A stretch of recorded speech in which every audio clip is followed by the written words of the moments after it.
My name is Charlene Margot, and I am co-founder of nonprofit The Parent Venture. We are so glad to have you with us today, where Eran Magen, PhD, will be talking about how to give advice your child might listen to. Take it away, Eran. Great, thank you, Charlene. It occurs to me that I started doing these sessions when my forehead started here. Now it's like... Okay, so I will share my screen so we know we're in Zoom. And as Charlene was saying, I would welcome anybody who would like to switch on the camera so we feel like there's more people here. Otherwise, I'm just talking to Charlene and she knows it all. It's always nice. And this way I can tell if people are nodding asleep, then I can accelerate a little bit. And if people are making faces, I can slow down a little bit. It's easier. Thank you, Candace. Okay. So let's begin. I want to take just the first minute to say what I hope you all know, which is that you're great and you're great parents and we're all trying and none of us are perfect and we're doing our best. And the fact that you took some time now in the middle of everything to just pause and think for a second about how to talk to your kid in a way that might be more helpful or more pleasant, it's a great thing. It's good for you for doing it and good for your kids that you're doing it. So welcome here. I also wanted to say, everything that you hear here, some of it might make a lot of sense to you and some of it might make no sense to you. And you're welcome to pick and choose and try what you think might work for you. I encourage you to try everything that doesn't sound completely, obviously like a bad idea to you, because you never know. But don't feel like you have to obviously agree with anything or everything that I say. Okay. A little bit of context. So I think about interactions that we have with each other and with our kids as ranging on the spectrum of emotional intensity, how much emotion the other person is feeling. And when it's not a lot of emotion, pretty low intensity, this is the green zone where we do a lot of relationship building. And if there's more intensity, then that's the yellow zone where we do supportive interactions with our kids. And then in the red, it's super intense and maybe going into crisis and everything changes there.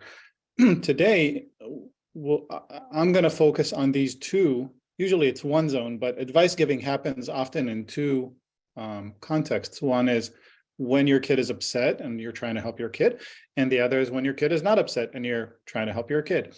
And so I'll toggle a little bit between those two. We are, of course, by virtue of being grown-ups, geniuses.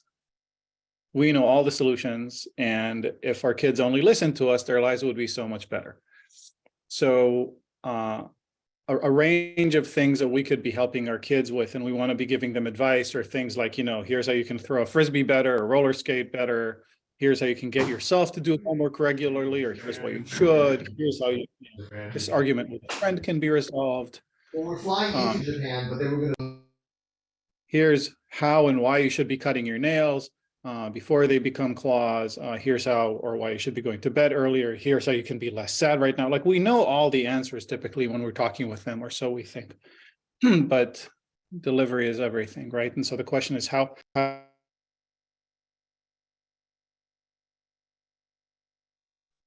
got muted too. Hello. So there are all these things that we want to get into our kids' heads often. And the question is, how do we get it in there and in a way that they'll want to listen and maybe cooperate and actually follow these. So this is what today's about, this kind of big range of topics that we might want to advise our kids on. The framework that I work out of is this idea of the relational bank account, meaning that we each have an account with our kids, and our kids have one with us, and every other person has one with us, and we have one with every other person. And the amount of credit in the account is the amount of goodwill that's in there. And the amount of goodwill determines a lot about how the interactions look. When there's more goodwill in this relational bank account, then in this case, your kid is more likely to trust you, be honest with you, be vulnerable with you, put more effort into requests or suggestions you make, forgive you when you make mistakes, and so on. So more goodwill in the relationship makes everything easier. And part of it is they're much more likely to listen to you and consider what you have to say and do it even when not forced. And so almost everything that I'll talk about today has to do with how to give advice without withdrawing too much goodwill, and how to make more deposits into the relational account so that there can be more goodwill there and your kid is more likely to listen to you. Generally speaking, deposits happen when you show that you care or that you respect your kid. That's like dropping coins in the piggy bank. And withdrawals are the reverse. If you show your kid that you don't really care so much about your kid, or that you don't really respect your kid is going to lose some amount of goodwill toward you. Also, importantly, if you are asking your kid to inconvenience him or herself, that's a withdrawal. It's an okay withdrawal to make. I mean, we ask each other to inconvenience. We ask other people to inconvenience themselves on our behalf all the time as part of relationships, from pass the salt to, pick up groceries to help me with whatever. It's fine. We just want to be mindful to not overdo it to the point that we draw out all of the goodwill in the relationship. Here's a quick kind of a dipstick test for your relationship with your kid. If you want to find yourself, this is my version of the Cosmo questionnaire. So how much goodwill is in the relationship does your kid have toward you, right? If your kid spontaneously goes out of her way to be helpful to you, brings you breakfast in bed, cleans your car when you're not watching, comes up with stories to write you, to amuse you, that's a super high, like fantasy level, high amounts of goodwill in the relational account. Medium and realistic is when your kid basically does what you ask, and you don't need to nag, you don't need to pursue, you don't need to convince even too hard. It's just it's a good cooperative relationship. If there's not a lot of goodwill in the relationship, your kid probably sometimes cooperates, sometimes not, kind of thinks about it. The impulse is not necessarily to immediately cooperate. It's like, well, let me think. Is this worth it to me? Do I really want to do it? And then because you're parents, and because as parents, we have a lot of power over our kids, we can make them do things even when they don't want to. And when this happens, we can keep withdrawing goodwill even when there's not goodwill left in the relationship. And that puts us into overdraft, not a great place to be in the relationship. And it's kind of the opposite of the fantasy level high, right? This is when your kid is sitting there scheming about ways to make you miserable, generally refusing to cooperate unless forced, and so on. This gives you kind of a general sense of where you are with your kid. It's always improvable. It's always fixable, right? It's just about paying attention to how much we're withdrawing versus how much we're depositing into the account. One great way to withdraw goodwill is to give advice, especially advice that your kid didn't ask for, right? Nobody likes getting advice that they didn't ask for. But of course, we have advice that we want to give. And so how do we give it without turning it into a big withdrawal? So one is, there are a few things you can do that I'll tell you in a minute. A few things you can do to make the withdrawal minimal. And there are a few things you can do to replenish, make deposits before and after the withdrawal. So here are the things. This is how you give advice like a ninja. One is find the right time. When people are in hot mode, when there's a lot of emotional intensity, that's not a good time for them to be taking in new ideas, thinking about new ways of doing things, and so on. They're upset, they need something else. We'll talk about what you can do in a minute, but that's not a great time to give advice. I'm separating out crisis here, right? Like if they just cut their forearm on something, then you go and you address the wound, you do what you need to do. But if they're upset about a friend and they're telling you a story, right in the middle of the story is not a great time to be giving advice about the friend, right? It's when they're a little calmer. Likewise, if they're stressed about something that's about to happen, it's good to process the stress a little bit and then give advice about how to resolve it. We'll get into more details in a minute. I realize now there's a bunch of people that joined somewhere in the middle. So if you're one of the new people, welcome. And also turn on your camera. It's nice to see people, and it's nice for you to see each other too. There's an actual community of parents here. And without the cameras, it just feels like a community of names on a participant list. Okay, the second thing is to ask for permission before you give advice. It's a really simple thing to do. It is a game changer in terms of what it does to the mindset of your child. So if you say, can I make a suggestion? Or if you say, you want to hear what I think? Or if you say, I have an idea, do you want to hear it?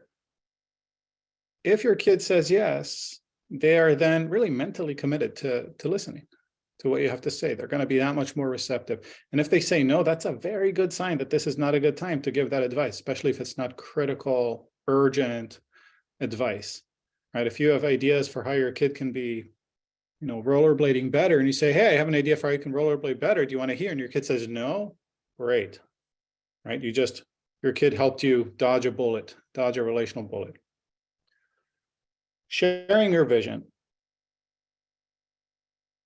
One of the sayings that I picked up from Charlene that I really love is how, our job as parents is to help our kids connect the dots. And sometimes you need to put the dots a little closer together for some people and for some kids and in some situations. And when you share your vision, you're helping your kid understand what this advice is even about. It may be very obvious to you. It may not be obvious to your kid.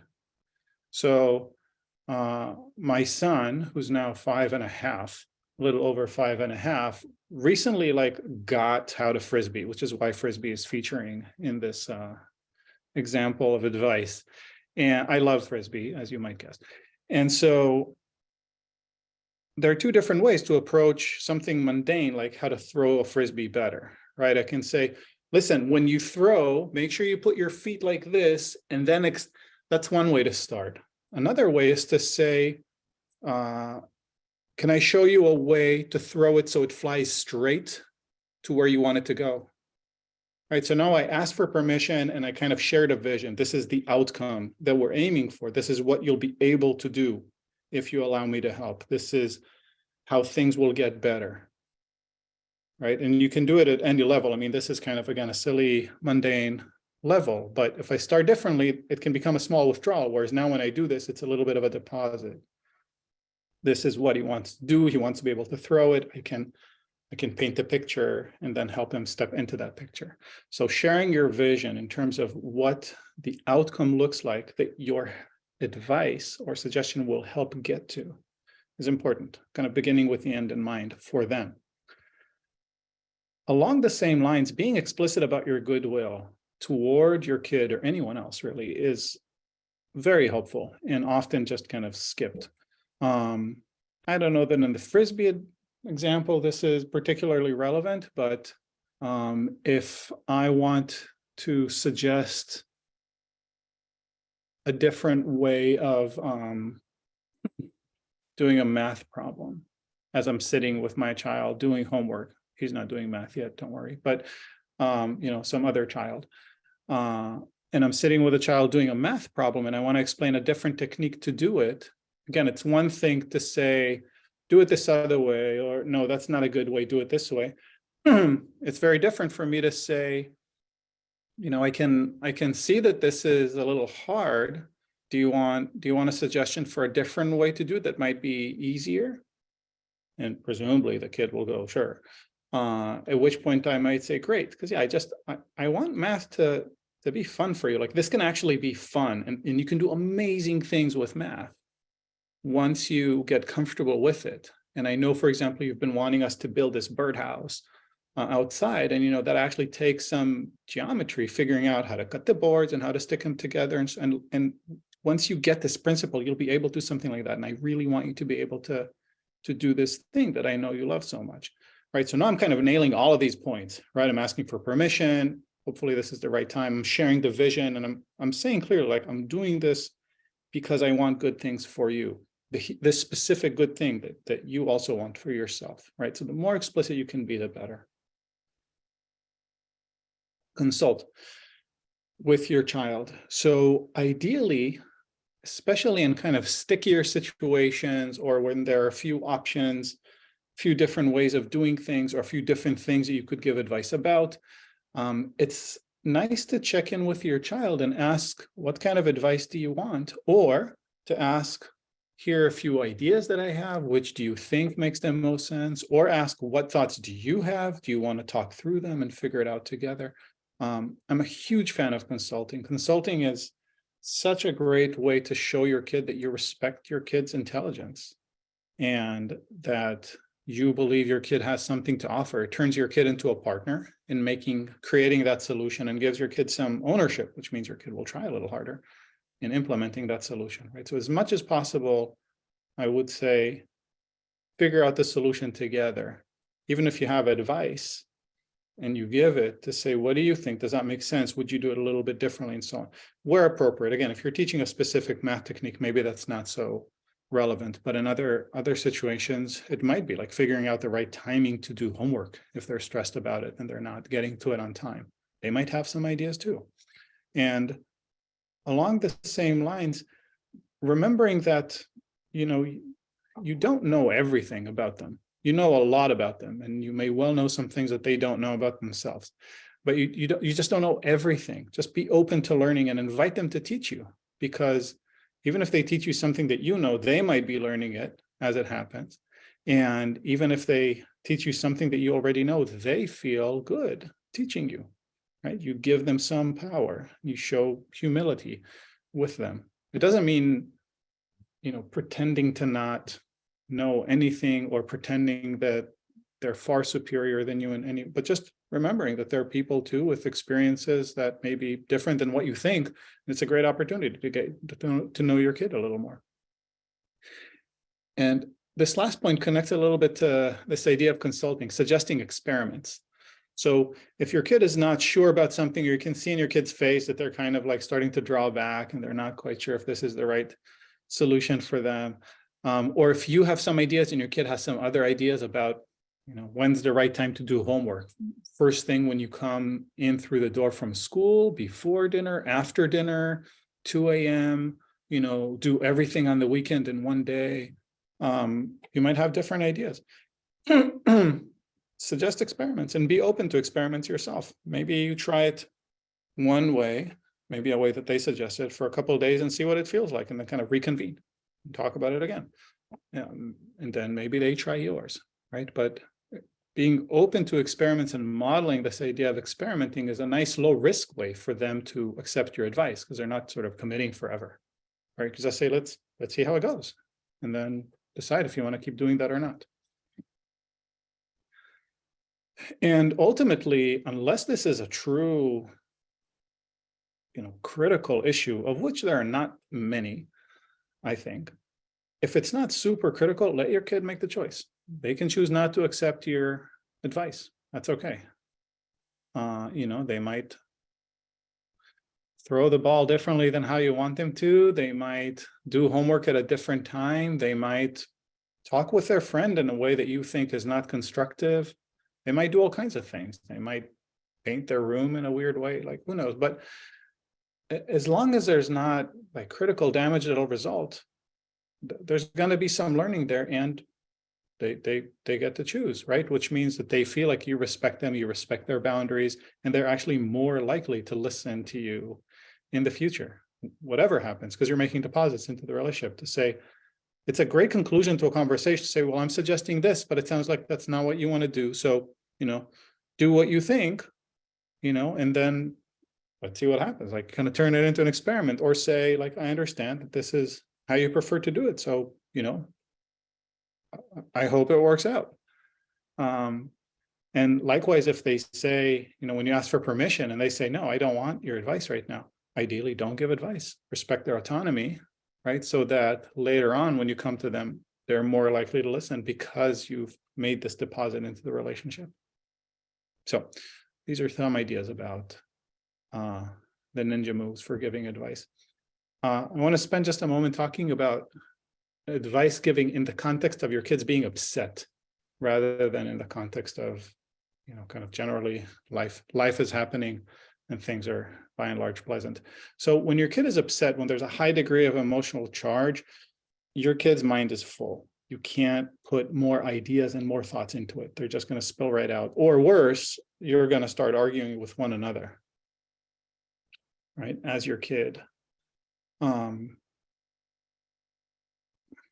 when your kid's upset and you try to solve the upset, you end up essentially fighting their charge. And for your kid, that can feel like you're fighting them, you're telling them to feel differently, you're not listening to them fully, and so on. So ideally, rather than give advice as soon as your kid is upset, you help your kid process the upset. And once they're not upset, below this arbitrary blue line of not upsetness, once they've processed enough of their upset and they've calmed down, that's the time when you can give your advice and share your wisdom, right? But not right away. Sharing it right away is almost always going to result in an argument with your child. So this is a separate session. We do it here at the Parent Forum every once in a while. But the very short version is that the most important skill is I call it WIG. WIG is an acronym for what I got, but it's paraphrasing, really, kind of the oldest trick in many, many books.